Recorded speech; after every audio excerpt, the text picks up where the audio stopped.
Hello student, this is Shivani Chauhan. Welcome to easy path education. आज हम बात करेंगे केस स्टडी के बारे में, that is type of qualitative research design.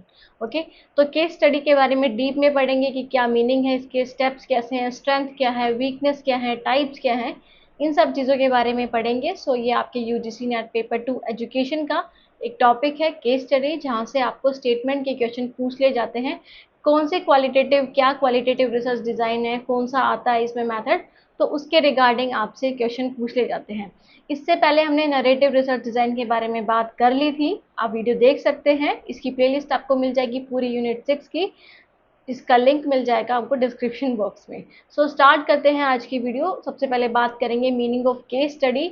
तो आपको सबसे पहले एक चीज़ बता दूं कि आपको ये जो सारी चीज़ें हैं जो आपको आज से नोट्स मिलेंगे, वो हिंदी में भी होंगे और इंग्लिश में भी होंगे। तो यहाँ पे जो हिंदी मीडियम है वो हिंदी मीडियम से देख सकता है, और जो इंग्लिश मीडियम है वो इजीली समझ सकता है।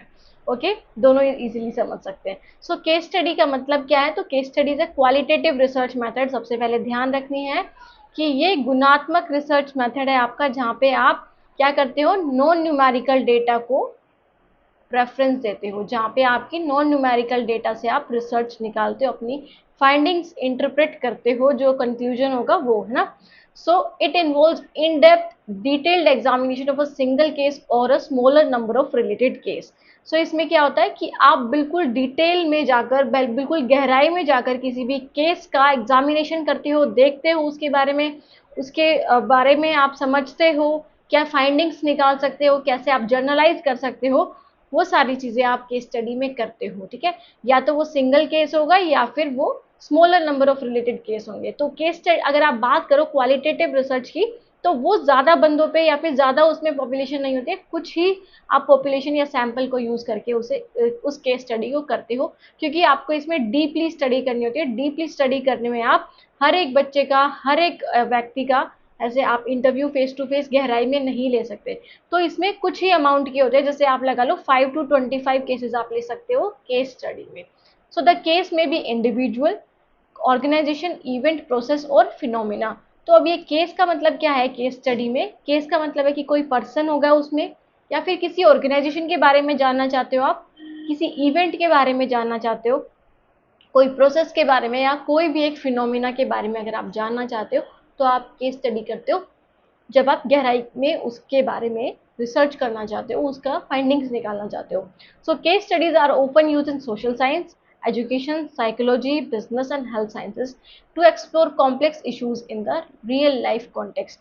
कि रियल लाइफ कॉन्टेक्स्ट में समझने के लिए केस स्टडी करते हैं हम, ताकि जो कॉम्प्लेक्स इश्यूज है, जो जटिल आपकी इश्यूज हैं, उसको आप रियल लाइफ में कैसे इम्प्लीमेंट कर सकते हो, कैसे उस सिचुएशन में डाल के आप उसको कंप्लीट या फिर उसको जनरलाइज कर सकते हो। सो एग्जाम्पल क्या है, जैसे कि आप स्टडी कर रहे हो inclusive education, how inclusive education policies affect a student with disabilities in rural school. कि आप इसमें क्या कर रहे हो कि रूरल स्कूल आप ले रहे हो, रूरल मतलब जो गांव के स्कूल हैं, उसमें आप इंक्लूसिव एजुकेशन पॉलिसीज का क्या असर देखने को मिला है। जैसे आप बता सकते हो RPWD एक्ट का क्या इफेक्ट पड़ा है आप पर, क्या इफेक्ट पड़ा है बच्चों पर जो गांव के बच्चे हैं। तो आप उन पे डीपली पढ़ना चाहते हो, तो आप किसी भी एक रूरल जगह का, आप स्कूल का ले सकते हो डेटा, वहाँ से आप पढ़ सकते हो उनके बारे में, उनका इंटरव्यू ले सकते हो, उनके बारे में पर्सनल, उनके क्वेश्चनर के थ्रू आप कर सकते हो, है ना। तो ये सारी चीज़ें। सो यहाँ पे हिंदी में लिखा है कि केस स्टडी का क्या अर्थ है? गुणात्मक शोध पद्धति है जिसमें किसी एक केस या उससे संबंधित कुछ मामलों का की गहन विस्तृत जांच शामिल होती है। सो मामला कोई व्यक्ति, संगठन, घटना, प्रक्रिया या घटना हो सकता है। तो कुछ भी हो सकता है, ऐसा नहीं कि आप किसी पर्सन को ही लेकर केस स्टडी करते हो, आप किसी ऑर्गेनाइजेशन को लेकर भी कर सकते हो। तो वास्तविक जीवन के संदर्भ में जटिल मुद्दों का पता लगाने के लिए अक्सर सामाजिक विज्ञान, शिक्षा, मनोविज्ञान, व्यवसाय और स्वास्थ्य विज्ञान में केस अध्ययनों का उपयोग किया जाता है। और जैसे यहाँ पे एग्जाम्पल था कि आपको विकलांग छात्रों को पर देखना है क्या, आपके इंक्लूसिव पॉलिसीज का क्या असर है, तो आप उसके बारे में केस स्टडी के माध्यम से देख सकते हो। सो कैरेक्टरिस्टिक्स क्या है केस स्टडी की? तो सबसे पहले इन डेप्थ इन्वेस्टिगेशन होता है इसमें, कि आप गहराई से चीज़ों को देखते हो। ओके, गहराई से देखते हो, आप डीप इंटरव्यू लेते हो, साथ में बैठ करके उनके बारे में पूछते हो, है ना। उनके जो रियल लाइफ एक्सपीरियंसेस है उन सब चीज़ों के बारे में पूछते हो, क्या अफेक्ट पड़ा है किसी भी चीज़ का, वो सारी चीज़ें आप पूछते हो। कॉन्टेक्चुअल एनालिसिस होता है कि आप उसको रियल लाइफ के कॉन्टेक्स्ट में देखते हो कि रियल लाइफ में भी क्या उनका असर है। जैसे हमने अभी एग्जांपल देखा था इंक्लूसिव पॉलिसीज का, तो इंक्लूसिव पॉलिसीज आपने बना तो दी, गवर्नमेंट ने बना तो दी, बट उसका कितना असर हो रहा है, कितना इम्पैक्ट पड़ रहा है बच्चों पर, वो आप देख सकते हो कॉन्टेक्चुअल एनालिसिस करके आपके स्टडी में। मल्टीपल सोर्स ऑफ डेटा यहाँ पे आप यूज करते हो कि आप क्या करते हो, सिर्फ एक ही इंसान के बारे में नहीं, आप काफ़ी इंसानों से या फिर काफ़ी पर्सन या ऑर्गेनाइजेशन से पूछते हो इनके बारे में, फिर आप उसको वेरीफाई करते हो फ्रॉम थ्रू डिफरेंट सोर्सेज, है ना। तो आप एक ही थ्योरी के से आप अंदाज़ा नहीं लगा सकते, आप अलग अलग थ्योरीज को यूज़ कर करके देख सकते हो कि क्या वो इनकरेक्ट है या नहीं है। सो होलिस्टिक अप्रोच होती है इसमें कि आप सिर्फ उनके, दैट इज आप बोल सकते हो कि फिजिकल या फिर उनके इमोशनल लेवल को ही नहीं चेक करते, आप पूरा उनका गहन अध्ययन करते हो, हर तरह से उनके जो भी उनका जो विकास हो रहा है उससे, या फिर जो भी उनको प्रॉब्लम्स आ रही हैं, जो भी उनको अच्छा लग रहा है उन चीज़ों से, जहाँ पे भी उनमें डेवलपमेंट हो रहा है पॉलिसीज़ की वजह से, वो सारी चीज़ें आप देखते हो।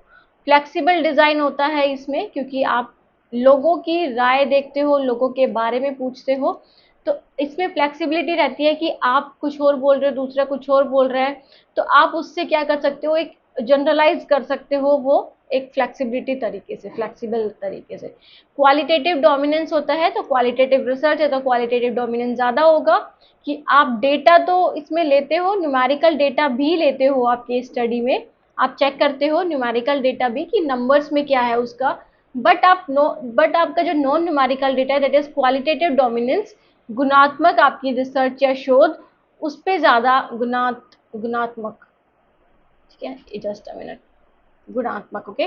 तो गुणात्मक ही नहीं, आप दैट इज क्वांटिटेटिव को भी लेते हो बट उसका स्मॉल नंबर होता है, बट डोमिनेंस किसकी होती है, क्वालिटेटिव रिसर्च की, कि आप यहाँ पे इन डेप्थ पढ़ते हो, सब्जेक्टिवनेस लेकर आते हो, उनके इंटरव्यूज के बारे में, मतलब इंटरव्यूज करके या फिर इन डेप्थ स्टडी करके या फिर ऑब्जर्वेशन करके आप डेटा कलेक्ट करते हो। पर्पस ड्रिवन होता है कि आपका कोई पर्पस होता है, आप कुछ समझना चाहते हो, किसी चीज़ के बारे में देखना चाहते हो, तो बेसिकली ये पर्पस ड्रिवन होता है। तो हिंदी मीडियम वाले भी देख सकते हैं कि गहन जांच होती है इसमें, प्रासंगिक विश्लेषण होता है, डेटा के अनेक स्रोत होते हैं, ओके, कि आप डेटा कहीं से भी ले सकते हो, बहुत सारी जगह होती है जहाँ से आप वेरीफाई कर सकते हो डेटा को, रिलायबिलिटी चेक कर सकते हो उसकी कि वो करेक्ट है या इनकरेक्ट है। समग्र दृष्टिकोण की होलिस्टिक अप्रोच को लेकर चलते हो, लचीला डिजाइन होता है, फ्लेक्सिबल डिजाइन, गुणात्मक प्रभुत्व ज्यादा होता है और उद्देश्य पर ही आधारित होता है ये। सो कंपोनेंट्स क्या है of a case study design के, तो सबसे पहले केस होना चाहिए, मतलब आप किसके ऊपर स्टडी करना चाह रहे हो, तो सब स्पेसिफिक सब्जेक्ट या यूनिट ऑफ एनालिसिस होनी चाहिए। कॉन्टेक्स्ट, क्या कॉन्टेक्स्ट है, क्या बैकग्राउंड है, क्या उसका कल्चर है जिसके बारे में आप पढ़ना चाह रहे हो। तो एनवायरमेंट और background in which the case exist, कि कौन से एनवायरमेंट में लेकर आप केस स्टडी कर रहे हो। जैसे आप, मैंने एग्जांपल दिया था अभी इंक्लूसिव एजुकेशन का, तो वहाँ पे आप रूरल एनवायरमेंट को चेक कर रहे हो, ठीक है, रूरल एनवायरनमेंट को, क्योंकि आप रूरल स्कूल के बारे में जानना चाह रहे हो, जो ग्रामीण क्षेत्र में जो स्कूल है उनके बारे में। रिसर्च क्वेश्चंस इंक्लूड होते हैं इसमें, तो रिसर्चर एम्स टू एक्सप्लोर और आंसर, की रिसर्चर का मेन एम क्या होता है इसमें, कि आप रिसर्चर को क्या करना होता है, एक्सप्लोर करना होता है, चीज़ों के बारे में जानना होता है, जानने की कोशिश करता है। तो कुछ क्वेश्चंस होते हैं जो उसकी फाइंडिंग्स में आके निकलते हैं कि क्या वो जो क्वेश्चन पूछे थे क्या वो निकल पाए हैं, मतलब उसका क्या आंसर निकल पाया है। तो ये रिसर्चर का मेन एम होता है इसमें। डेटा कलेक्शन मेथड्स क्या होते हैं, इंटरव्यूज होते हैं, ऑब्जर्वेशन होते हैं, डॉक्यूमेंट्स होते हैं, ठीक है। तो आप इनके थ्रू, क्वेश्चनियर के थ्रू क्या कर सकते हो, डेटा कलेक्ट कर सकते हो। सो डेटा एनालिसिस स्ट्रेटेजीज क्या होते हैं, थीमेटिक एनालिसिस होता है कि आप थीम्स बना लेते हो, कोडिंग के थ्रू आप करते हो कि आप क्लासिफिकेशन कर देते हो जो भी आपको डेटा मिलता है, according to the codes, according to the classification, उनकी सिमिलैरिटीज के बेस पे आप कोड बना देते हो, ओके, कोड बना देते हो। पैटर्न मैचिंग, ओके, आप देखते हो कि डिफरेंट लोगों पर आपने स्टडी करी है, डिफरेंट बच्चों पे आपने स्टडी करी है, जो पॉलिसीज का असर पड़ रहा है इंक्लूसिव एजुकेशन का, तो आप पैटर्न मैच करते हो कि क्या उनमें आपको सेम लग रहा है, ओके, किस बेसिस पे आप उनको क्लासिफाई कर रहे हो कि उनकी इमोशनल स्ट्रेंथ उससे कितनी बढ़ रही है, उनकी फिजिकल स्ट्रेंथ कितनी बढ़ रही है, ओके। तो वो थ्योरेटिकल फ्रेमवर्क होता है, underlying theories guiding the interpretation. तो आप इसमें थ्योरीज भी लेकर चलते हो, मतलब पहले से जो थ्योरीज बनी हुई है उसको आप यूज करते हो क्या करने में, अपनी रिसर्च करने में, ओके, गाइडिंग द इंटरप्रिटेशन, जिससे आपके जो सोल्यूशन आपका निकलेगा, जो आपका ऑब्जर्वेशन निकलेगा, वो उसको आप गाइड कर सकते हो उसकी वजह से। बाउंड्री होती है स्टडी की, तो स्कोप आप पहले से ही देखकर चलते हो कि क्या स्कोप रखा है आपने, टाइम पीरियड और लिमिटेशंस, ठीक है, कि आपको क्या चीजें ध्यान में रखनी है, कितना टाइम पीरियड में आप करोगे, तो वो सारी चीजें आप इसमें इंक्लूड करते हो। तो ये कंपोनेंट है केस स्टडी रिसर्च डिजाइन के। सो आफ्टर दैट, ये हिंदी में ही लिखा हुआ है, आप इसे देख लेना, ठीक है, मैंने वैसे हिंदी में ही समझाया आपको जितना मुझसे हो सकता है। Okay, so after that is the next is the types of case study design. तो टाइप्स क्या है, intrinsic, instrumental, collective, descriptive, explanatory और एक्सप्लोरेटरी। ये डिफरेंट टाइप्स है किसके, research case study research design के। तो इंट्रिंसिक क्या है, फोकस्ड ऑन अ यूनिक और इंटरेस्टिंग केस। तो ये कोई यूनिक मतलब रिसर्चर जब कुछ बहुत ही इंटरेस्टेड हो किसी चीज को जानने में, बिल्कुल उसके मन से आवाज आ रही कि मुझे इस चीज के बारे में जानना है। जैसे कोई रेयर डिजीज है किसी बच्चे में, है ना, आपने देखा होगा कि कुछ आपने फोटोज या फिर इंस्टाग्राम पे कि कोई बच्चा ऐसा होता है बिल्कुल जिसका सिर बहुत बड़ा होता है ना, पूरा शरीर और छोटा सा होता है। तो किसी रिसर्चर को उसके बारे में स्टडी करनी है, ऐसे चिल्ड्रन के ऊपर स्टडी करनी है, तो वो एक तरह से इंट्रिंसिक केस स्टडी हो गई कि वो मन से जाता है उसके बारे में पढ़ना या फिर उसके बारे में स्टडी करना। इंस्ट्रूमेंटल, तो case studies to understand a broader issue, कि इसमें क्या होता है कि आप केस पे स्टडी कर रहे हो, केस इन द सेंस कि पर्सन या ऑर्गेनाइजेशन उस पर स्टडी कर रहे हो, उस क्या समझने के लिए कि उसका ब्रॉडर इशू क्या है, मतलब आप उसको ब्रॉडर वे में कैसे देखना चाहोगे। जैसे school use to understand teacher training effectiveness, कि एक स्कूल है उसको ये समझना है कि टीचर ट्रेनिंग इफेक्टिवनेस कितनी है, कि आप टीचर को ट्रेनिंग देते हो, तो ब्रॉडर कॉन्सेप्ट मतलब आप डिफरेंट स्कूल्स पे उसको जनरलाइज कर सकते हो, है ना, अप्लाई कर सकते हो। So after that is collective या मल्टीपल केस जिसे बोलते हैं। तो इसमें आप क्या करते हो, study of several cases to investigate a phenomena, कि कोई भी एक फिनोमिना के बारे में आपको जानना है, घटना के बारे में जानना है, तो आप डिफरेंट केसेस को यूज करते हो, डिफरेंट पर्सन को, डिफरेंट ऑर्गेनाइजेशन को इसमें यूज करते हो, तो इसलिए कलेक्टिव नाम से जाना जाता है। तो जैसे several hospital to study emergency response practices, कि जो इमरजेंसी रिस्पॉन्स प्रैक्टिसेस हैं, जो 24x7 आवर्स उनकी इमरजेंसी होती है हॉस्पिटल्स की, तो उसकी कितनी इफेक्टिवनेस है, कितना वो अच्छे से उसको करते हैं, तो डिफरेंट हॉस्पिटल्स के बारे में आप जान रहे हो।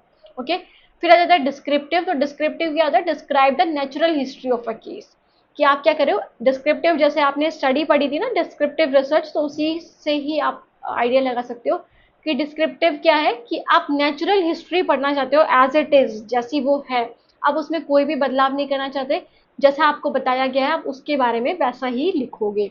ओके, तो natural history of a case, जैसे detailed report of an inclusive education model, कि आपको एक रिपोर्ट लिखनी है इंक्लूसिव एजुकेशन मॉडल पे, तो इंक्लूसिव एजुकेशन मॉडल पे आप रिपोर्ट लिखोगे तो उनके पॉलिसीज के बारे में जानोगे, है ना, क्या क्या उन्होंने रूल्स लेकर आए हैं, क्या एक्ट है उसके लिए, तो वो सारी चीज़ों के बारे में आप डिटेल रिपोर्ट करोगे, तो एज इट इज़ जो आपको डेटा मिलेगा उसके अकॉर्डिंग ही आप करोगे। Explanatory is the explain causal relationship, कि आपको क्या बता दिया कि क्या मतलब अफेक्ट पड़, क्या उसका कोज है, क्या आपकी जो स्टडी है उसका क्या कोज है या क्या कारण है। तो how leadership style influences school performance, तो एक्सप्लेनेटरी आपको बताती है कि हाउ, कैसे, कोज के बारे में बताती है, कारण के बारे में बताती है कि एक लीडरशिप स्टाइल कैसे इन्फ्लुएंस करता है स्टूडेंट की परफॉर्मेंस को। तो ये एक्सप्लेनेटरी में हो सकता है। तो कोजल रिलेशनशिप आ जाए तो एक्सप्लेनेटरी रिसर्च या फिर एक्सप्लेनेटरी केस स्टडी। फिर आ जाता है exploratory.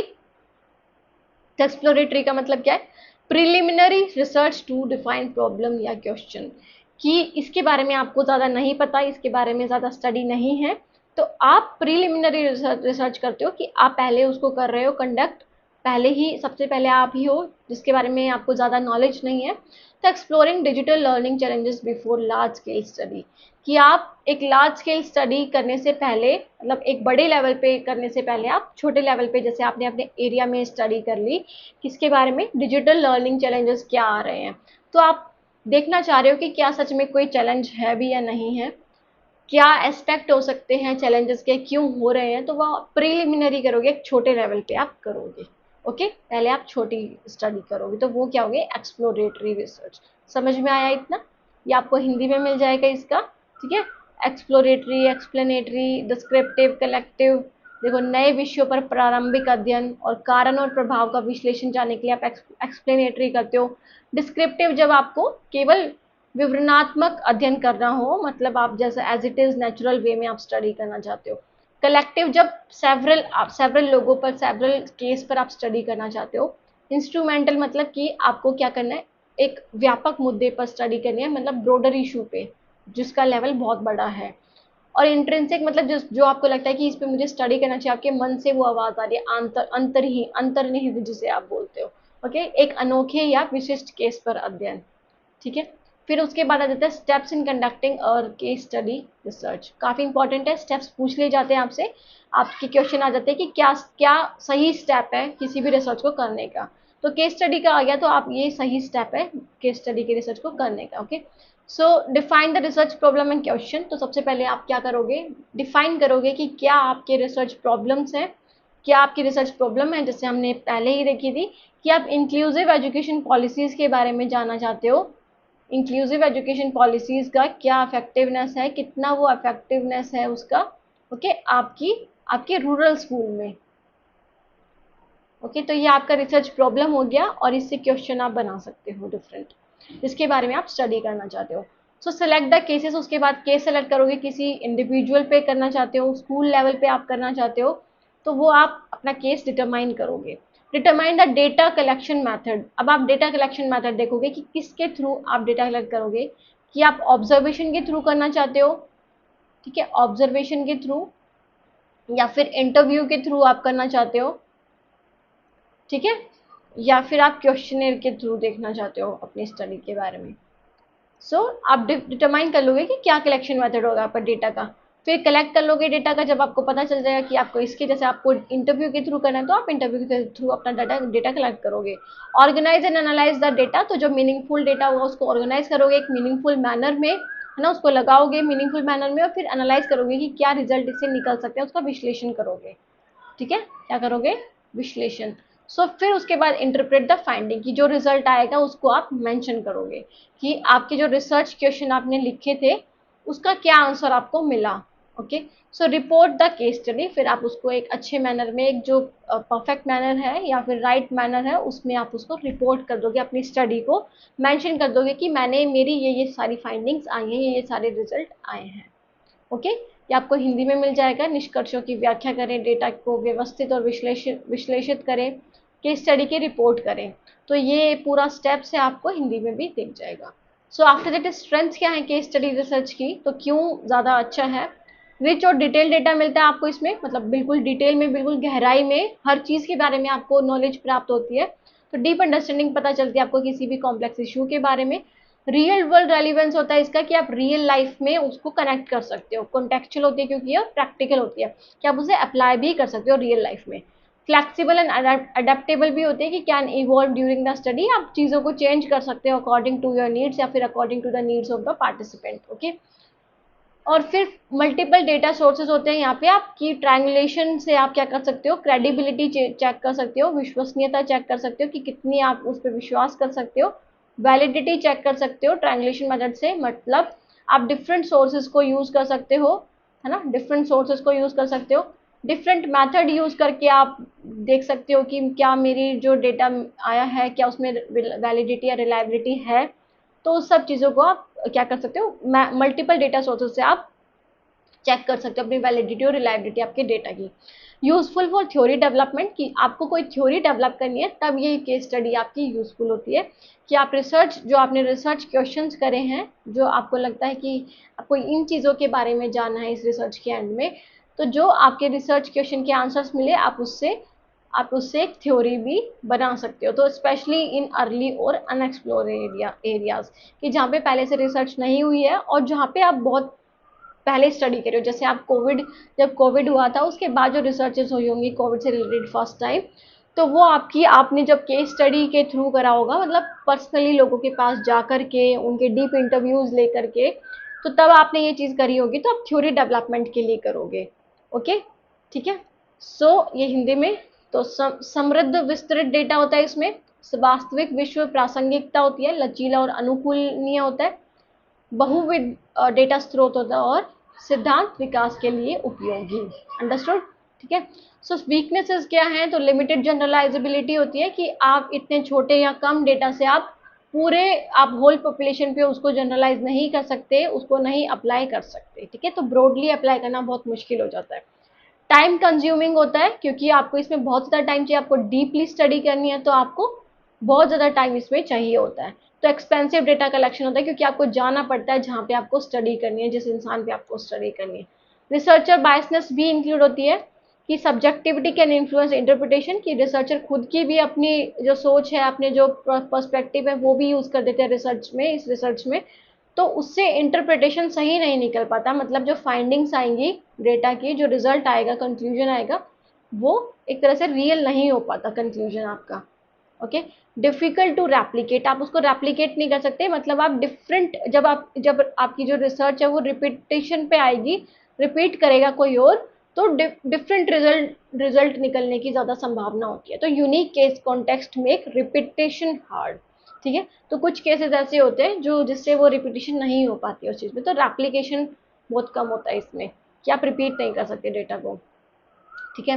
Ethical concern, ethical concern बहुत ज़्यादा होते हैं क्योंकि लोग क्या करते हैं, जो रिसर्चर होते हैं काफ़ी बहुत सारे एरियाज़ में, कि वो बताते ही नहीं कि अब उन पे रिसर्च हो रही है ना, तो उससे उनकी जो एथिकल जो ड्यूटी है वो एक तरह से ख़त्म हो जाती है ना, वो गलत तरीके से रिसर्च करते हैं। तो स्पेशली इन सेंसिटिव और पर्सनल टॉपिक्स, जैसे आपको अफगानिस्तान की लेडीज़ पर स्टडी करनी है, तो अगर आप नहीं बताओगे तो आपकी जो एथिकल कंसर्न है वो बिल्कुल आप अनएथिकल एक्टिविटीज़ कर रहे हो, ओके, जो आपके लिए सही नहीं है, जो एक रिसर्चर के लिए सही नहीं होती है। तो आपको बता के ये स्टडी करनी होती है, पहले आपको उनकी राय जाननी होती है, उनके बारे उनको पूछना होता है कि आप उन पर स्टडी करना चाह रहे हो, तब आप इस रिसर्च को करो, ठीक है। तो नैतिक चिंताएं बहुत ज़्यादा देखने को मिलती हैं इसमें। सो ये हिंदी में है सारा, ठीक है। सो स्टूडेंट, ये था हमारा टॉपिक, बहुत ईजी सा था केस स्टडी का। केस स्टडी से क्वेश्चन आपके पूछ ले जाते हैं कि केस स्टडी क्या है, क्या स्टेप्स हैं, किस लिए यूज़ होती है, कौन सा मेथड है, तो केस स्टडी से रिलेटेड क्या टाइप्स हैं इसके, तो वो सारी चीज़ें आपको ध्यान में रखने की बहुत ज़्यादा ज़रूरत है। सो वीडियो पसंद आए तो वीडियो को लाइक ज़रूर करिएगा। बाकी thank you so much for watching the video, okay. और बाकी जो प्लेलिस्ट आपको डिस्क्रिप्शन बॉक्स में मिल जाएगी। आप इंस्टाग्राम से कनेक्ट हो सकते हैं, जिसका लिंक आपको डिस्क्रिप्शन बॉक्स में मिलेगा, जहाँ से आप अपनी क्वेरीज पूछ सकते हैं, आप डायरेक्टली मुझसे कांटेक्ट कर सकते हैं उधर, ठीक है। बट आपको सिर्फ एक मैसेज करना होगा कि you are from that UGC NET background, okay. फिर उसके बाद आप दैट इज आप टेलीग्राम पे भी जुड़ सकते हैं, जहाँ पे आपको सारे लिंक मिल जाएंगे, सारी वीडियोस के कुछ नोट्स होंगे तो वो भी प्रोवाइड हो जाएंगे। सो स्टूडेंट, ये थी वीडियो को लाइक करना ना भूलेगा। बाकी thank you so much for watching the video मिलते हैं नेक्स्ट वीडियो में, तब तक के लिए take care, bye, have a nice day.